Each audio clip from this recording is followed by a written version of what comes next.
ഇവിടെ നമ്മൾ മനസ്സിലാക്കേണ്ടത് 20,000 വോട്ട് അൻവറും ഏതാണ്ട് 10,000 വോട്ട് പിന്നെ BJPയും SDP-യും കൂടെ ചേർന്ന് പിടിച്ച് 30,000 വോട്ട് ഇവിടെ മാറ്റി നിർത്തിയിരിക്കുകയാണ്.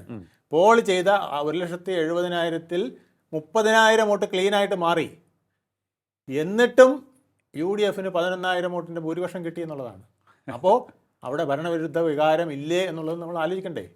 അതും LDF പഠിക്കേണ്ട ഒരു സാധനം തന്നെയാണ്. ഭരണവിരുദ്ധ വികാരം ഉണ്ടായിരുന്നോ ഇല്ലയോ എന്ന്. ഇന്നിപ്പോൾ ഞാൻ സ്വരാജിൻ്റെ ഒരു സ്പീച്ച് കേട്ടു.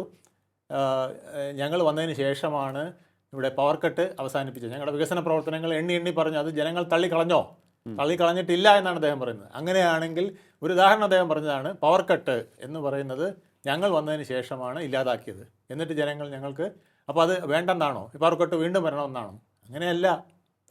പവർ കട്ട് മാറ്റാനായിട്ട് നമ്മളൊരു കരാറുണ്ടാക്കി. ആ കരാറിലാണ് നമ്മൾ 3 കമ്പനികളുമായിട്ട് ചേർന്ന് പിന്നെ കറണ്ട് കറണ്ട് എടുക്കാനായിട്ട് തീരുമാനിച്ചത്. ആ കറണ്ട് എടുക്കാൻ തീരുമാനിച്ചതിൽ കരാർ ഉണ്ടായിരുന്നതിൽ ദീർഘകാല കരാറായിരുന്നു.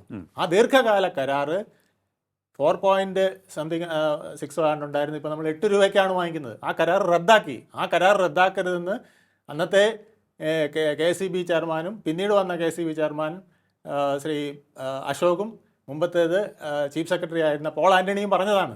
അത് കരാർ റദ്ദാക്കരുത്. റദ്ദാക്കി കഴിഞ്ഞാൽ KCBക്ക് ഭാരം കൂടും. ആ ഭാരം മുഴുവൻ ജനങ്ങളുടെ മേൽ വരും. ഇപ്പോൾ കറണ്ട് അടിക്കുന്ന നിരക്ക് വന്നതിൻ്റെ ഒരു കാരണം അതും കൂടെയാണ്. അപ്പം ഇത്തരത്തിൽ ഉള്ള വികസനങ്ങളാണ് വന്നിട്ടുള്ളതെന്നാണ് പ്രശ്നം.